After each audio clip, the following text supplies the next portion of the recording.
রাধে রাধে। মহাপ্রভু যখন খুব ছোট ছিলেন তখন উনি একদিন হঠাৎ খুব কান্না আরম্ভ করেন।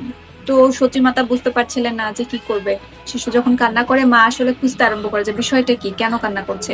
হয়তো খাবার লাগবে, তা না হলে হয়তো কিছু হয়েছে। তো সতী মাতা বুঝে উঠতে পারছিল না যে ব্যাপারটা কি, কান্না করছে কেন। পাশে একজন তখন হরে কৃষ্ণ মহামন্ত্র জপ করছিল। তো যখনই হরে কৃষ্ণ মহামন্ত্র উচ্চারণ করা হলো, মহাপ্রভু কান্না থামিয়ে দিল। আবার যখন মহামন্ত্র বলা বন্ধ করে দিল, মহাপ্রভু আবার উচ্চস্বরে কাঁদতে আরম্ভ করলো। তো সবাই বুঝতে পারলো যে আচ্ছা আচ্ছা, তার মানে এই বালক যখন মহামন্ত্র জপ করা হচ্ছে তখন ও কান্না বন্ধ করে দিচ্ছে। তো সবাই উচ্চস্বরে হরে কৃষ্ণ কৃষ্ণ কৃষ্ণ হরে হরে, হরে রাম রাম রাম হরে হরে। গোরাচাঁদ ছোটবেলায় আমাদেরকে শিক্ষা দিল যে তোমরা হরে কৃষ্ণ মহামন্ত্র জপ করো। তো সবাই উচ্চস্বরে হরে কৃষ্ণ মহামন্ত্র জপ করলো এবং মহাপ্রভুর ক্রন্দন বন্ধ হলো।